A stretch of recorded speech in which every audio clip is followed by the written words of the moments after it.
Welcome to Dad's Watching Sports. Guys, it is episode 20. Hard to believe we're 20 episodes in this year. We've had the fun stuff of COVID-19 that has really kind of thrown us all off, but we're plowing through the way that dads only do here on Dad's Watching Sports. Thank you so much for joining us on this week's podcast. It is Sunday, June 21st, 2020. And guys, you know, dads kind of have two Super Bowls a year. One's the actual Super Bowl, and the other is Father's Day. And it is Father's Day. And yes, there's some stuff that's kind of going on in the sports world, but we're really going to shift gears for today and just have like a dad-centric show. We're going to talk a little bit of kind of some sports-related topics within some dad stuff, but it's all about the dads today. We had the mothers on a couple of weeks ago, and they were awesome. They helped us get through our movie bracket. Still upset about Tin Cup, but today's Father's Day. It's, we're celebrating dads all weekend, all week long, and we wanted to do that here on this show. Michael Draper, Kyle Castles, and Matt Kirk back from his 2-week sabbatical in Turks and Caicos. We are glad to have Matt back. If you see him on the video, he's nice and tan from that sabbatical. Matt, I'm very jealous. Guys, you can check us out on the RTF Sports Network at rtfsportsnetwork.com. We are live on that network Mondays at 10 a.m. And as you know, as always, as I say every single week, you can check us out on Instagram, Facebook, Twitter, YouTube, TikTok, and now we have our new website. That's right. Kyle got that bio in, and our website is up and launched. Go check it out. It's dadswatchingsports.com. As I mentioned last week, you can check out really all kinds of fun stuff on there. You can get info about us, kind of who we are, what we do in our free time. There's some information about some of the causes that we support. There's just some random stuff that we recommend. Like I think I recommended a book. There was an awesome picture of some steaks that Kyle grilled, and Matt, some big fish that Matt caught a couple of weeks ago. So check out the website. Shoot us some information. Shoot us some suggestions of things you'd like to see, not only on the show, but on the website as well. And, of course, we want you to interact with us all throughout the week. Guys, as I mentioned, it is Father's Day, and it's a very important day for us, not only as sons from fathers, but then also being fathers ourselves. And again, I know there's sports going on, but this is dads watching sports, and so we got to talk a little bit about Father's Day. So, Matt, fresh off that sabbatical to Turks and Caicos, man, how was Father's Day? How did it treat you there at the Kirk household? And any recap you'd like to? Man, it was great. Yesterday we took my daughter to the park, and we went to Chick-fil-A first, and we got lunch. We had some lunch at the park, and then we took my daughter to the slide. She went on the slide, and then we took her to the swing, and she loved the swing. You can check out the pictures on my Instagram. There we go. Kirks_Q. I got some pictures up that my wife did there. You can tag me, or you can look under my tagged pictures, and you can see those, or on Facebook. But my Facebook's private for all you perverts out there. But yeah, so we did that, and then I fished a little bit, and I didn't catch anything but my finger. Nice. I got my finger on the hook there one time and had to say a few select words, or as we call them, adult words. There we go. Well, we've already dropped perverts on the show. Might as well drop the adult words too. So. Yeah. And then after that we went after that we went to the pool, and then today we went to my wife's grandma's house for fried chicken. There we go. And then tonight we went to my favorite burger restaurant and got dinner, and it's called Snuffers. Ooh. And I got the fried jalapeno burger. I got that and order of cheese fries. There we go. Now we're talking.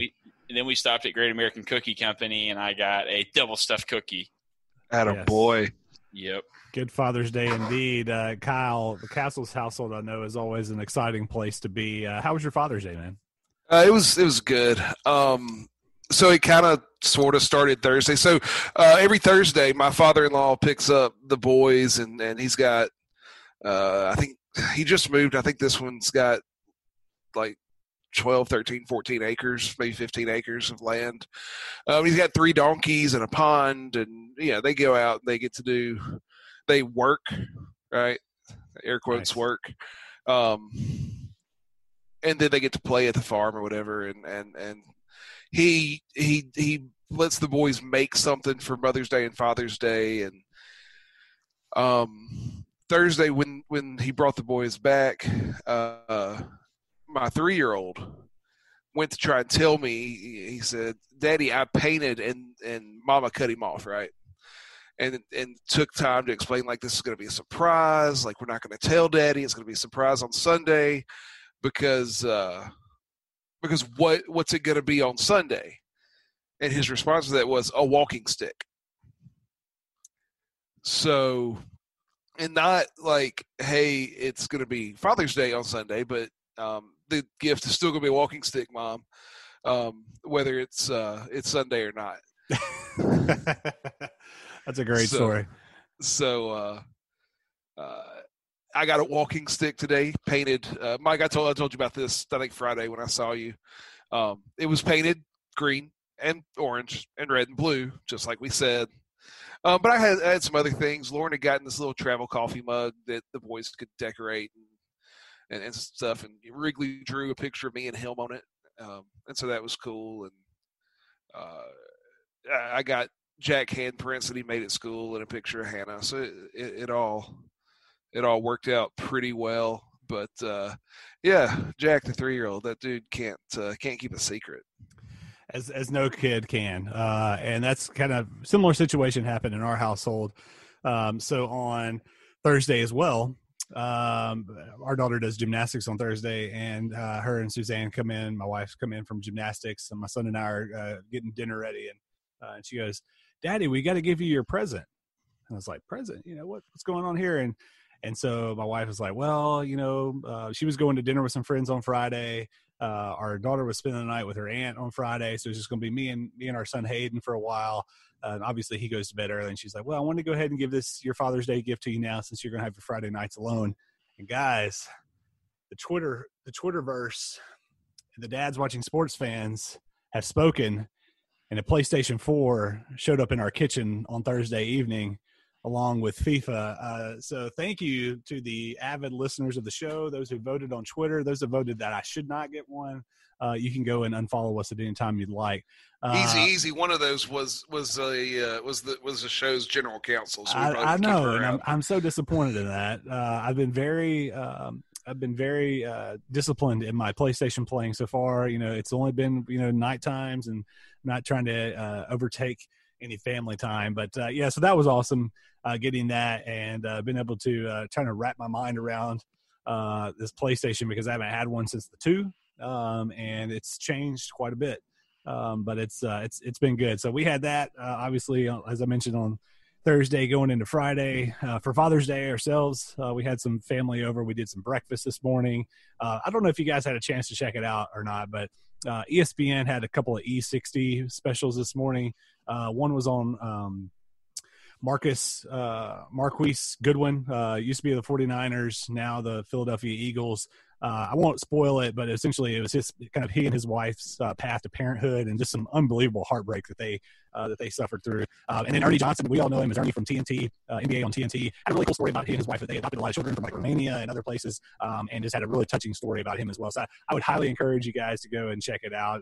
The E60s on Marquise Goodwin and Ernie Johnson. So check those out earlier in the day. And then for dinner, we hit up some we broke out the Costco chicken Alfredo, which was awesome. And then we went to DQ and got a Blizzard, which was fantastic to finish up Father's Day. So a good Father's Day. Well, you didn't just get a Blizzard. You got to say what kind of Blizzard you got. So I got the it was great. What was it? The Oreo cheesecake limited time only Blizzard. But I will say the guy didn't flip it upside down, so I was a little nervous on the quality of my Blizzard, but it was fantastic. Guys, well, I'm glad everybody had a great Father's Day. As I mentioned, we're going to kind of continue the dad theme throughout the show, and I know there's sports stuff to talk about. We'll get to it next week as stuff continues to happen with COVID and leagues coming back or not coming back. But continuing on this dad theme, I kind of teased this on the show last week. The best father-son or father-daughter duo or duos in sports history. There's a lot to choose from, and there's some phenomenal athletes, a father-son, even some father-daughter combos out there. Kyle, I'll toss it to you first. Who's just maybe one or two that really kind of come up for you that you think, man, this is one of the best, if not the best of that duo? So I tried to go kind of off. I like it. Off the beaten path here with one of mine. And the other one is one that, Mike, you know me and my family very well. You should be waiting on this one. Yep, I knew that was coming. So I'll do the one that that's coming first. the Manning family. I mean, you got a father and two sons, and Archie was one of, if not the biggest name in college football when he was playing at Ole Miss, and actually my dad's hero growing up. And then he had two sons that obviously played in the NFL and each won a couple Super Bowls. And so Archie Payton and Eli Manning is one. And then to get off the beaten path a little bit, I got Rick and Charlotte Flair. Ooh, nice. Rick going with 16 world titles, and Charlotte I think's already won 7, 8, 9 of them. So I gave you father and sons and father-daughter groupings there. And I tell you one thing: if Ric Flair had never invented Space Mountain, Charlotte Flair would not be a thing. That's right. That is absolutely right. He was a limousine riding, kiss stealing, wheeling dealing. Matt, where are you going in terms of some of the best father-son, father-daughter duos in sports history? Well, y'all know I'm a bit of a redneck, and I like this sport where they drive in circles and they make left-hand turns. I'm going to go with probably the best father-son duo of all time, Dale Earnhardt Jr. and Dale Earnhardt Sr. In my opinion, that you can't beat that. And then for the father-daughter, everything that was going on this year, I couldn't go without saying Kobe and Gianna. Even though Gianna, she never played in the NBA, but, Kobe Bryant was, by far one of my favorite players to watch, in those years. Him and Shaq were together in L.A. and what's the word I'm looking for? An honorable mention. Yeah. Steph Curry and Del Curry. I do remember Del Curry a little bit. So yeah, Del Curry was he was kind of similar to Steph in the regard of more of a 3-point specialist, but obviously Steph really surpassed him, pretty far and has become just a phenomenal player. So mine's kind of off the beaten path, and I just ended up choosing one. I mean, I know there's a ton out there. I mean, you think about the Griffeys, the Ripkins, just in baseball.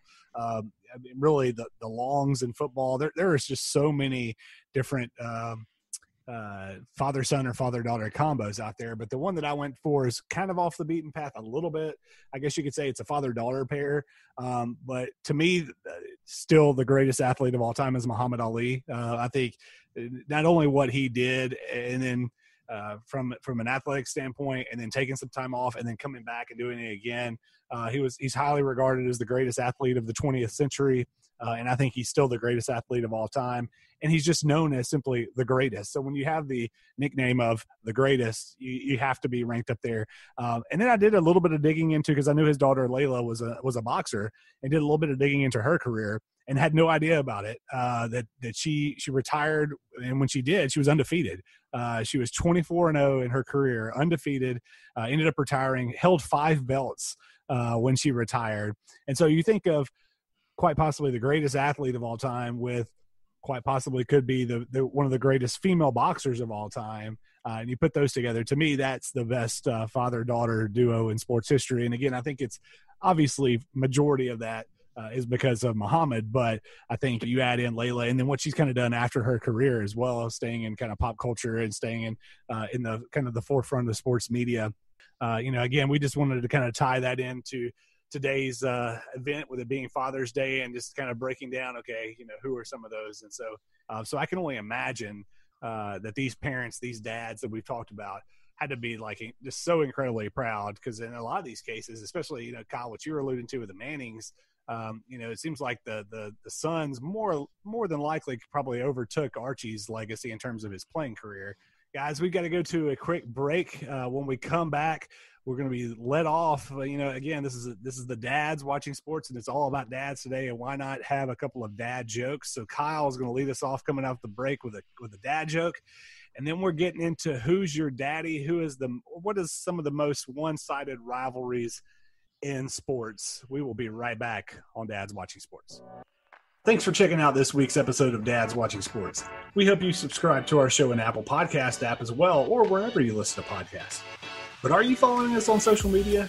Now, whether your thing is Facebook, Twitter, the Gram, YouTube, or yes, even TikTok, you can find some great dad content on all of our pages. Now, enough of this nonsense. We just need to pay Kirk's PlayStation internet bill. Now, back to the show with Matt, Kyle, Michael, and all the fun of Dads Watching Sports. And we're back here on Dad's Watching Sports. It is Father's Day, Sunday, June 21st, episode 20. Again, guys, I can't believe we're 20 episodes in. Time kind of flies when you're having fun, so to speak, and we're definitely having some fun here on Dad's Watching Sports. So, guys, we've got to lead off this next segment. Again, Father's Day, all about dads on this show with a dad joke of the week, and we're going to do that 3 times this show. So, Kyle, I'm going to put it to you first. Hit us with your dad joke. Lauren, my wife, she likes to say that most of my jokes are dad jokes at this point, and I feel like they've always been dad jokes, but now I have a reason to tell them since I'm a dad. But do y'all know why a bike can't stand up on its own? Why it needs a kickstand? Because it's too tired. Thank you, Kyle. We appreciate the effort there, nonetheless. All right, guys, who is your daddy? And I'm not talking about you specifically. We'll talk about that here in a little bit. But the most one-sided rivalries in sports. So we're going to give you our top 5 most one-sided rivalries in sports. We'll start 5 and go through 1. And, guys, if you don't mind, I'm going to go ahead and get us kicked off here. Number 5, I've got Yankees and Red Sox in baseball, and I know, over the past really decade or so, the Red Sox have kind of made a little bit of a charge that they won it in 2004 and 2007, but the Yankees just across the board have owned the Red Sox. Number 4, Oklahoma and Oklahoma State. Kyle, we talked a lot about Oklahoma State last week. Oklahoma, in 114 Bedlam meetings, OU leads 89-18 with 7 ties. Just dominating Oklahoma State, although that will change this year, as I mentioned earlier. My number 3, if you look at college football, really the most, without a doubt, the biggest rivalry that is most one-sided is Notre Dame-Navy. They've met 102 times. Notre Dame leads 88-13 with 1 tie. Navy in 2007 broke a 43-year streak. Number 2, I'm going a little bit different here, and you guys are going to yell Homer at me. My number 2 is John Calipari versus Louisville. In 10 seasons at Kentucky, he's 10-2 against the Cards, and Louisville's only 2 wins came by a combined 6 points. 2 of those wins for Kentucky were in the NCAA tournament, 1 in the Sweet 16, 1 in the Final Four. Cal, he owned Rick. He still owns Louisville, and I love it. It's awesome. And then number 1, how could you go anything different than the Harlem Globetrotters versus the Washington Generals? The Globetrotters have won 16,000 games against the Washington Generals. It doesn't get any more one-sided rivalry than that. Matt, any thoughts on mine? And then what's your top 5? Well, I had to say yours is pretty good. For mine, I've got number 5 as the Yankees versus – well, hold on. No, it's not that one. Where's it at? It's the Cubs versus the Cardinals. I've got them coming in at number 5. The Cardinals, I know, Kyle, I know. But the Cardinals have won 1,092 times, and the Cubs have won 1,049 times. It's not completely devastating, but the times the Cardinals have beaten the Cubs in the playoffs is the real difference maker. Yeah, I think that's Cards have beaten the Cubs. I think they've met 12 times in the playoffs, and Cards won 10. Yeah, it's pretty dominant. Yeah. Appreciate that. Yeah. And then I'm going to go number 4, West Virginia versus Marshall. West Virginia is 11-0 all time against Marshall. That's pretty one-sided right there, if you ask me. That's even including Stan Hill playing for the Thundering Herd, Kyle. Yes. Stan Hill. There's a name that I didn't think would ever show up on this podcast. I know, right? I hope he's listening. And then I've got number 3. I got the Lions versus the Vikings. The Vikings have the all-time lead on this one, 66, 31, and 2. Nice. And then you're going to see me go to where's that one at? The Eagles versus the Cowboys. The Cowboys have only won a few more times, but obviously, especially a shout-out to our boy Growerk up in New Jersey. The Cowboys had their 100 meetings. The Cowboys have won 56 times. So it's not overwhelming, but It is what it is. There you go. And then for number 1, I have to go Undertaker at WrestleMania until streak was conquered by Brock Lesnar. There we go. Yeah. Yep. And for those of you that are wondering, remember the Undertaker's daddy was Paul Bearer. Matt, your number 1's fantastic. That is good.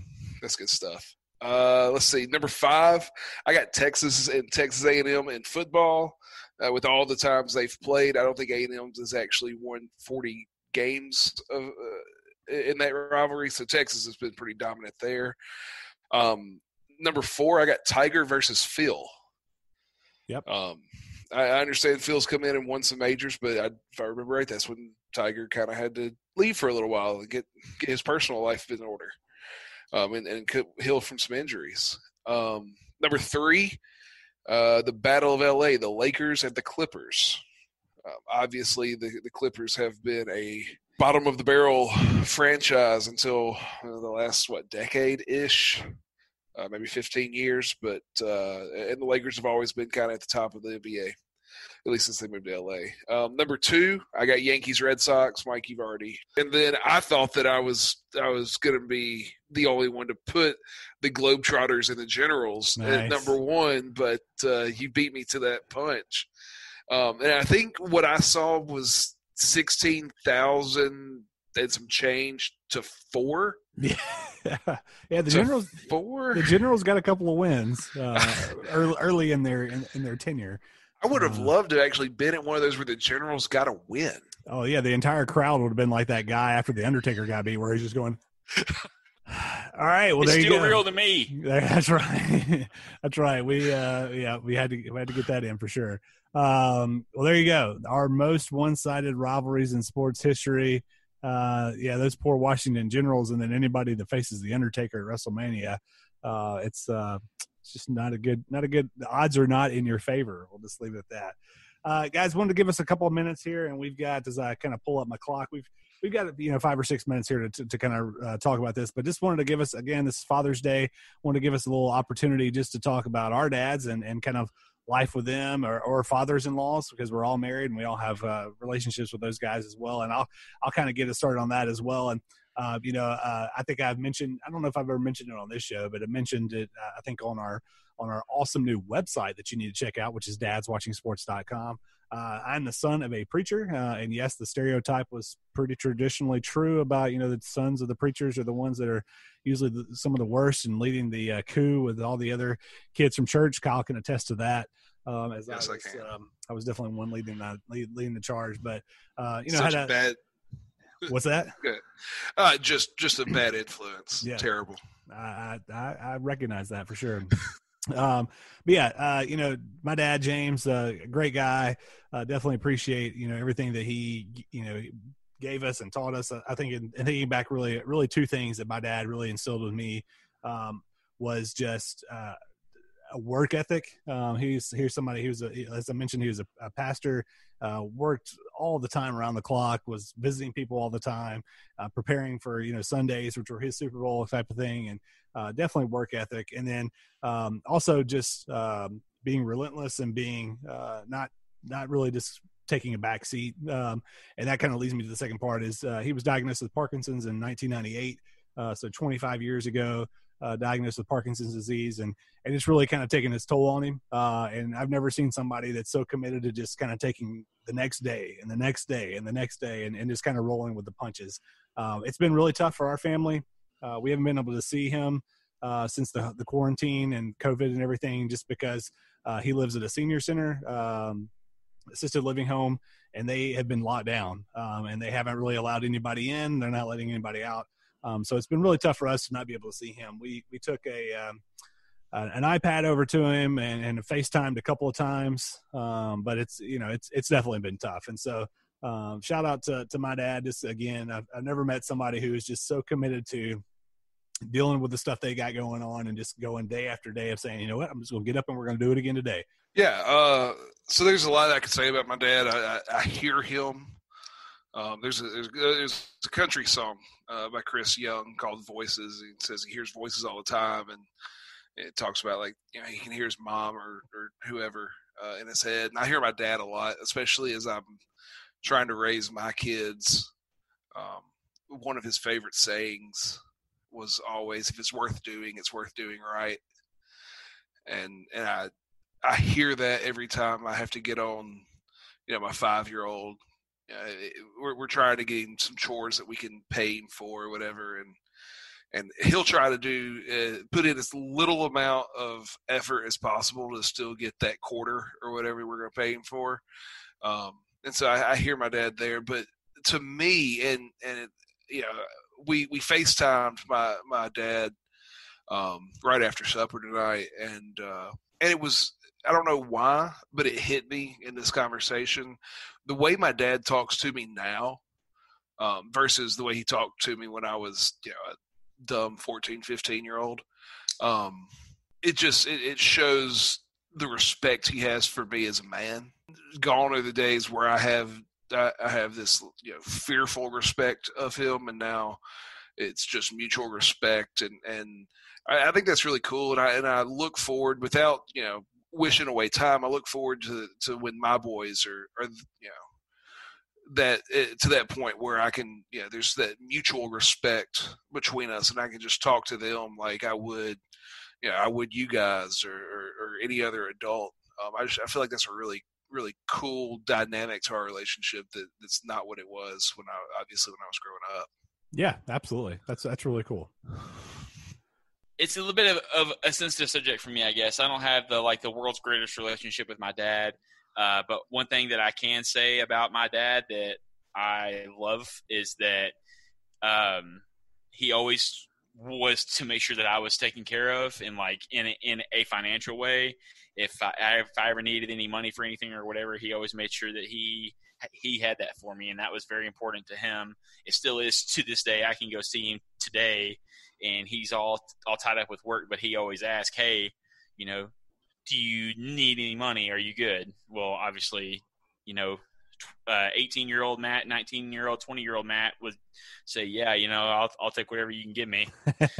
But and I guess now that I'm older, it's not about that as much it is about wanting to spend time with him. But that and to always take care of your family, that's always first.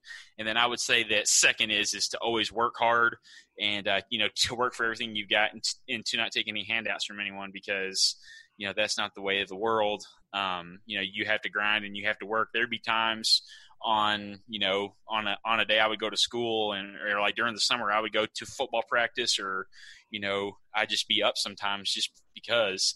And my dad would be up, and he'd be out of the house by between 6 and 7, and then I'd be turning in for the night at 9 or 10 o'clock at night, and he's just now getting home. Yeah. And working hard to provide, and working hard to take care of your family and all your responsibilities, and that's something that I for sure do. I've been through times, where I'm not a big. I've had jobs where I'm not a big fan of it or whatever, and I just keep my head down and grind, and try to make the best of it as possible. And that's one thing that my dad always has done. And still to this day, I can call my dad. Like, I called him at 8 o'clock tonight, and he was cutting grass at my grandma's house. And that's just, one thing. He'll always take care of his family. Yep. And that's one thing that I love. And I had that other part of that relationship with my father-in-law. Like 2 weeks ago, he took me fishing, and I hadn't been fishing in a few years, and man, I caught some monsters. I'm not gonna lie. I caught one that was probably between 6 and 8 pounds. I didn't have a scale until now, so I didn't know exactly what it weighed, but I caught probably 2 that size, and then I caught some smaller ones that were probably 3, 4, 5 pounds a piece, and that's a big old bass. But he also has taken me hunting, and and we talk about guy things. It's not always about work and stuff like that. And that's that means a lot to me. And then, as a father figure, I look at him, and I don't mean to be weird here, Michael, but I admire you as a father and my brother. Those are, two influential people in my life of being a dad. So this is what people are listening to us for. So I like it. That's awesome. Well, thanks guys for sharing. I appreciate that, because I know it's important for us to talk about that kind of stuff. We're going to take a quick break. We'll come back. Matt's going to continue us on with his dad joke, and we'll talk about some other stuff going on. We'll be right back on Dad's Watching Sports. Thanks for checking out this week's episode of Dad's Watching Sports. We hope you subscribe to our show in Apple Podcast app as well, or wherever you listen to podcasts. But are you following us on social media? Now, whether your thing is Facebook, Twitter, the Gram, YouTube, or yes, even TikTok, you can find some great dad content on all of our pages. Now, enough of this nonsense. We just need to pay Kirk's PlayStation internet bill. Now, back to the show with Matt, Kyle, Michael, and all the fun of Dad's Watching Sports. Welcome back to Dad's Watching Sports. It's the Father's Day edition. We're talking all things dad. If you're just catching us on the RTS Sports Network, or you're, for whatever reason, this is the point you joined the show, go back and listen to the very beginning. We give a recap of our Father's Day. We talk about some of the best father-son or father-daughter duos in sports history. Kyle dropped an awesome dad joke that you're really going to want to go back and listen to. We talked about some of the one-sided sports rivalries, kind of a who's your daddy type of thing, and talked a little bit about our dads and father-in-laws as well. Also want to give a shout-out to my father-in-law. Didn't do that earlier, but Bob Vautler, just an awesome guy, and really kind of like you alluded to, Matt, has shown me how to continue to what it means to provide for a family and just kind of be that great dad role model. But Matt, we wanted to get some dad jokes incorporated because why not? It's Father's Day. We might as well give out the best of us. So what is your dad joke? Man, I don't have time for a dad joke. I'm not going to lie. I was wanting to tell you about I ate a clock yesterday. Yeah, it was really 8 o'clock. Yeah, it was really time consuming, especially when I went back for seconds. Nice. Now that's a good dad joke right there. Much better than mine. That was very good. That's got the listeners coming back for more for sure. There's no doubt about that. So. Thank you for sticking with us through all this. Those that are checking out the show, we appreciate it. Guys, one thing, Kyle, you wanted to hit on this week is just kind of a fun topic for us to talk about in kind of the dad world. And then we're going to get into a few more kind of sports things. And as we finish the show, one thing I'm really excited about is I have come up with some kind of dad-related trivia. It's all kind of sports-related, but some trivia questions that I'm going to pose to Matt and Kyle. We'll give a couple apiece, and I've got a tiebreaker just in case we end in a tie. So we'll get to that later. But Kyle, you wanted to talk about dad's superpower, kind of like what's your thing that you do extraordinary and above average or above and beyond as a dad. So since this is something you wanted to talk about, I'll toss it to you first, and let's see what you got. So I had no idea what my superpower was when I threw it out there. I just thought, we could maybe find some way to make this work. Yeah. And so thinking about it, I think mine is I have super dad voice. You know, okay. I got like I said, I got a 3-year-old and a 5-year-old boy, and they tend to kind of get into their own world, and you can say their name over and over and over again, and mama can get loud, and still they can't. You can't snap them out of it, but if I know the tone to get to, and those heads snap around pretty quick, and or if they're their bedrooms are upstairs, and if I'm downstairs and I hear them up when they're not supposed to be up, I can just say 2 names, and I hear little feet run back to their beds. So let me get this straight. So you're telling your children something in a regular voice, kind of like we're talking right now, and they don't pay attention. Is that what I'm hearing? That if they have something else, toys in their hand, something like that, sometimes. I'm not gonna say every time, but sometimes. They're 3 and 5. That's kind of what happens. Well, that's kind of what I was alluding to, because literally today, we had to have multiple conversations with our daughter about, like, when an adult is talking to you, especially if it's because you're in trouble about something, you need to put everything down, look them in the eye, and listen well enough to where you can understand and you can tell them back what they said if you need to. Man, that just drives us crazy. It's like, just listen, like, quit being distracted by the fly flying around or playing with your teeth or whatever. Like, listen. And then, sometimes you have to break out that super dad voice, for sure. And that will straighten them up, really quickly. Matt, I'm very curious to hear what your superpower is, from your dad's superpower. Well, so I've got 2 at the very top of this list. The first one is for sure my super dad reflexes. Okay. I'd say that's for sure. There can be, I could be on one side of the room and my daughter's playing and she's going to drop something on the ground, or, she could be, standing up and she's going to go fall.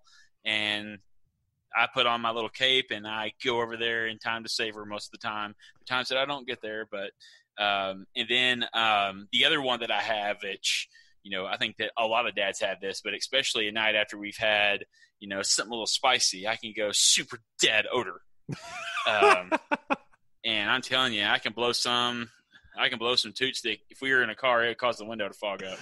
Oh man, that's great. I'm not gonna lie. Well, if you happen to be a fan of a long-standing fan of the show, and you remember our famous dad combine that we did, I think it was like episode 3 or 4.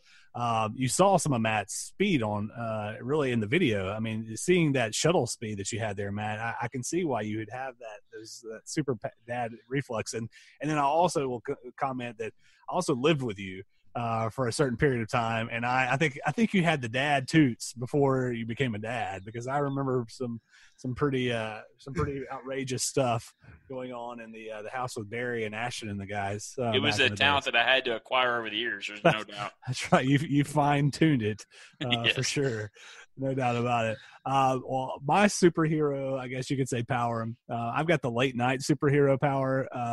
And my wife will mind me saying this. Like if a kid wakes up in the middle of the night or something happens in the middle of the night, I don't know if she just pretends like she doesn't hear it, or if she hears it and just doesn't want to deal with it, or what. But she knows that I'm going to be the one that gets up, and so I get up every time that there's something like that happens. So I'm the kind of the middle of the night guy to help with crying, or like literally our daughter woke up last night and was kind of not really crying, but just kind of going, kind of pouting. And I got upstairs and she said her hand itched, which I was just like, okay, it's 4:30 in the morning. That's great. But that's definitely my superhero power is late night super dad, without a doubt. And I'll be honest, I usually, like, especially if it's my son and he wants to be like rocked or something, I'll pull up like old school Kentucky basketball YouTube videos, and we'll watch those before he falls asleep. I got to indoctrinate him, early. So, all right, guys. One last topic before we get into our dad trivia, which I'm very, very excited about, is coaching your kids in sports. This is a sports show sometimes, and so we like to talk about sports. And I know we've kind of talked about this maybe a couple episodes early on in the show, but is that something you're interested in doing? Is it maybe just like a little Y league until they're old enough, until they go into maybe some competitive sports, and then you'll back off? Kyle, I'll toss to you first. Kind of what are your thoughts on doing that? Are you already doing it? Have you done it before? Is that something you envision yourself doing in the future? So, I was a coach until the last couple of years, I guess. Really? Okay. You never mentioned that on the show before, so I didn't. Well, there's a reason I bring that up. Yeah. This wasn't a family show. I'd call you a name, just so you know. Would you call him a pervert? No. We've already said that. We've already said that. So I've got to go check the explicit material box when we post the show. But I don't think I want to coach my kids. I'm not gonna say names, but the last few years that I coached with a guy whose son was on the team. And just what I saw, the line between father and son, I would assume it's the same with a daughter. I've never seen that, but at least father and son, that line gets really blurry. Yep. When you add coach to that title to the dad. And if when my kids are out playing a sport, I don't want to be there trying to pick them apart and I want them to do well, but I don't want to be the guy that picks them apart and tells them, like, here's every place you screwed up. I just want to be able to sit there, enjoy it, and be proud that they're out there. Like I said, I've seen it go poorly, and quite frankly, I think the dad did a poor job as a coach because he couldn't take his dad hat off. There you go. And I think you kind of hear and see that, you've seen that, I feel like, in movies, and I feel like you hear about that a lot. Yeah. That's just kind of like the stereotype, unfortunately. For myself, I think, I coached a couple of years of high school basketball when I was in grad school, but I just don't have I just don't think I would be somebody that's going to coach them when they get into competitive leagues. But I do think like I would definitely be interested in coaching like, you know, the little Y soccer team or the basketball team or just something as they're, you know, 3, 4, 5, 6 years old or something like that. And then once they, like I said, if they decide they want to and they're good enough to play some competitive type sports, I'm kind of like that with you, Kyle. I think just kind of taking a back step and saying, you know, my role as dad now, and again, it's not to pick apart, unless they ask me maybe to pick apart everything about what they've done in their game, but it's just to enjoy it for sure. So I think I'm kind of a little combo of both, but not to cop out. I think I would really enjoy Matt, you know, and you and I both have coached a lot of little league sports teams, and I think I would really enjoy doing that for both of our kids. But when they get to competitive nature, I think I'll back off and just be the dad, hopefully not yelling from the stands. Matt, what about you? Well, first off, I'm going to clarify something here, Michael. You said our kids. You're talking about your and your wife's kids. You're not talking about our kids. Correct. Okay. Yes. No, our kids are much older, so.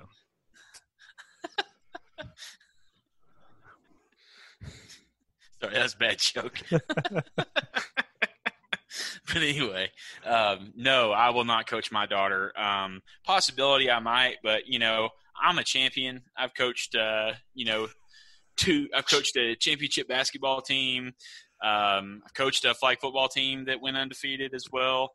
I don't mean to brag, but, you know, I don't want that competitive fire to come out in my daughter have to see that, and that ruin things for us. I tell you, there will without a doubt be an episode, and maybe it's just like kind of like one of those weeks where we just don't have anything going on in the world of sports, and we need some stuff to talk about. Where the life and times of Matt Kirk, YMCA basketball coach, will come out, and we'll get into some stories, folks. Matt and I both used to work at the Y, and we love the Y, but we have some stories about sports parents and about coaching and about people alleging us like trying to fix games and stack rosters and all kinds of stuff. And so yeah, there will be an uncut version or uncensored version at some point in time where we get into all that for sure. I was telling those parents when I was cutting down the nets I couldn't hear them because I was too high up on that ladder getting that net off. That's right, absolutely. It was it's a lot of fun. All right, guys, we've got a few minutes left in the show, but I want to get into some of these trivia questions with you guys because again, you know, this is what we're doing on the show, and I feel like it's very important to the quality of this program. So here's what's going to happen. I've got a couple of questions. We're gonna go. Matt, you're gonna get the first question, then Kyle, then Matt, and then Kyle. But what will happen is, Matt, I'll toss you the question first. If you do not know the answer in the amount of time that I'm going to give you, then Kyle, you'll have a chance to answer that question correctly, and then we would move on to Kyle, where you'd kind of do the same thing. You would still get the next question, yada yada. So we'll go into our questions, and I've also got some fun music for us to play while you are contemplating the answer to your question. So I'm going to share my screen with you guys so y'all can pick this up. And how long do we get to answer? You are going to get, we'll start with I don't know. We'll start with 10 seconds, and we'll just kind of go from there and see how that works. Is that everybody comfortable with that? Yes. Okay. All right, Matt. So you get question number 1.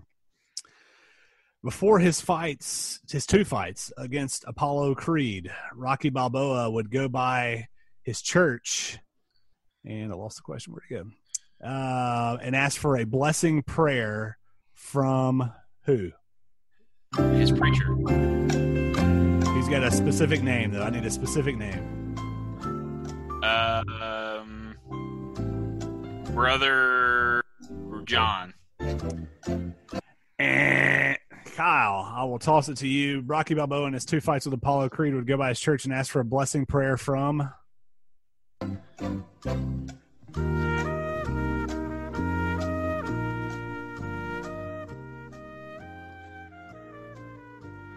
Three, two, Father 1. Father Mario.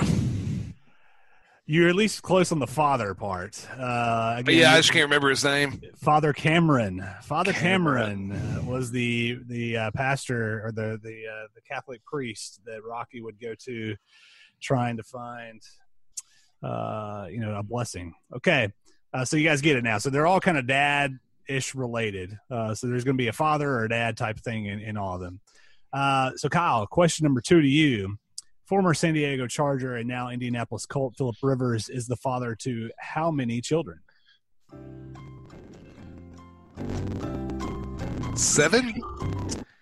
7. That answer is not correct. Matt, I'll give you 7 seconds to. I don't need that many. I know this answer. 9. Ding, ding, ding! Winner, chicken dinner. We got 9 children for the Rivers, so we've got a 1-0 Matt in front. And Matt can take a commanding lead here. All right, Matt. Question number 3. The only father-son duo in NBA history where the dad was the coach and the son played for him is who? Austin Rivers and Doc Rivers. Man, didn't even need 3 seconds. Austin and Doc Rivers. Very good. That's very good, Matt. I'm glad that you were able to come up with that answer. All right, Kyle, this one is in your wheelhouse. You already talked about this earlier. So Archie Manning, who is one of your choices for best father-son duos, had 3 sons. We only mentioned 2, Peyton and Eli, but he had a son named Cooper, who was the oldest. What injury prevented Cooper Manning from being the first Manning son to compete at his dad's alma mater, and what position was he going to play? So Cooper Manning had, I believe it's spinal stenosis. It was a narrowing of the spinal column, and he was told if he took a hit, he would not be able to play. He was going to play wide receiver. And if you go back and watch the Book of Manning, which is – it's not an E60 or a 30 for 30. It's one of the SEC stories. Peyton said that had Cooper been playing at Ole Miss, he probably would have ended up at Ole Miss to continue playing with his brother instead of going to the University of Tennessee. There you go. That's absolutely correct. That's a very long way of answering spinal stenosis and wide receiver. But yes, you got that right. All right, so Matt got 2, Kyle got 1. We're going to do the tiebreaker anyways. Guys, the word padre is Spanish for father. And so I want to know who can name the most players ever. We're going to start with Matt that played, and no cheating here. I don't want to see anybody Googling this. Who can name the most players ever for the San Diego Padres? We'll go Matt, you name one, then to Kyle, then to Matt, then Matt to Kyle. All right, Matt, you're up. I want to be flat out honest with you here. The only person I can think of is this guy that I played with on 2K named Matt Kirk that played for the Padres. He played in right field and was a slugger. He could hit some dingers. There we go. Well, I don't know that he's going to show up in any official score books or record statistics, so I can't accept that answer as a correct answer. But it is good to know that you have perfected the MLB The Show. Kyle, can you give us one San Diego Padre? Well, I could give you more than one, but I'll just go with, I guess, maybe he's the most well-known Padre in Tony Gwynn. Yeah. I don't know. Is he the most well-known? I think he's got to be. Okay. He's the only – I'll be honest with you. He's the only one you knew. Didn't Hofferman, wasn't he a Padre? Trevor Hoffman. He was a Padre. Yeah. Okay, and there's a guy that played in Mississippi State a few years ago that's up there playing in the outfield for the Padres now, and I forget his name all of a sudden. Okay. So we collectively have 2 names, and I called him Hofferman. So yeah, the Padres, they are one of the nation's worst sports franchises for a reason. And if you're a Padres fan, let us know. We'd love for you to come on and debate that on our show at some point in time. Because what you got, Matt? I'm actually looking this up online, and I didn't know this, but Jackie Robinson played for them for a short stint. Oh, did he really? Yeah, he played for them in 1949. Okay. So looks like, yep. This was this before his Dodger days or after his Dodger days? It'd be after. Yeah, it would be after. So that's what I was thinking it was after. Well, there you go. You learn new things all the time here on Dad's Watching Sports. Guys, we got to get out of here shortly, but I have to finish the show with my dad joke, which is, guys, why don't eggs tell jokes? I don't know. Because they'd Why? crack each other up. All right, guys, before we take off on this episode of Dad's Watching Sports, a couple of things I wanted to share and mention on the show before we kind of head out here. Again, it's hard to really believe that we're at 20 episodes into this podcast, right? I mean, I want to personally thank both Kyle and Matt, who are good, lifelong friends of me, but for joining me on this wild ride. It's been awesome to sit and talk sports and dad life with two of my best friends, and I appreciate you guys. And really, thanks to all the guests that we've had along the way, of course, as well, including our beautiful brides who joined us and helped us pick the winner of the sports movie bracket. And thanks to all of you who listen and download each week and subscribe. We are blown away by the fact that people actually want to listen to this show. It's really cool to be able to see how many people listen, and we thank you so much. And we hope that you continue to do so. We hope that you continue to listen, that you subscribe, and of course, do us a favor and share the show with a friend. Share it on your social media accounts and tell other dads or others that you know where to go and check us out each week, and when to post things, because we definitely post things online. So when you do that, tag us, throw in our hashtag Dad's Watching Sports Podcast. And of course, check us out. Check out our video version of the show. Some people may not know we have a YouTube channel. So subscribe to our YouTube channel. That's where we put the video version of the show. We do a little fancy editing after the fact, and we put that on our YouTube channel. So make sure you can check that out as well. We're booking guests for the remainder of the summer, and we would love to have some input from our diehard listeners about, hey, here's some topics I would love to hear you talk about, or here's some guests that you guys should go after. Here's a guy that's a big sports guy that's also a dad and has some content that's applicable to you guys' show. And we'll try to discuss that stuff over the next couple of weeks. You can always shoot us an email, like I've said, every week at dadswatchingsports@gmail.com. You can check us out on our fancy new website, dadswatchingsports.com. You can fill out the contact form on that website. Let us know what topics or guests you'd like to have on the show. We truly appreciate all of our listeners, and we want you to continue to listen. And we want to hopefully continue to provide good content for you. And again, we appreciate you so much. And don't forget to mention, don't forget to go check us out at the RTF Sports Network. You can find them on all the social media platforms out there. And of course at rtfsportsnetwork.com. They've got a ton of great shows. We're just glad to be a part of the team, frankly. And remember, you can listen to our show on their network Mondays at 11 a.m. Eastern, 10 a.m. Central. And again, thanks to Michael and Terry and Sal, the guys at RTF Sports Network, for having us on. We thoroughly enjoy being a part of the team. And lastly, before we head out on this week's episode, I just want to challenge us all. Everyone that listens to this show at any point in time to be purposeful this week in your upcoming week. And that can mean a couple of different things. Be purposeful in your thoughts, purposeful in your actions, purposeful with your time, purposeful with your relationships and your family, purposeful about the way you talk and treat others. We're living in such a pivotal moment right now, guys, where there's a lot of separation. And not to sound preachy on the show, but here in our house, we live by the golden rule, which is treating and loving others the way you want to be treated. And I challenge all of us to do that with purpose this week. And let's see if we can make some positive change in the world we live in. Just a little moment there for you. So thanks again for checking out this week's episode of Dad's Watching Sports. He's Kyle Castles. He is Matt Kirk, back from Turks and Caicos. And I'm Michael Draper. Happy Father's Day to all the dads out there. We will see you next week on Dad's Watching Sports.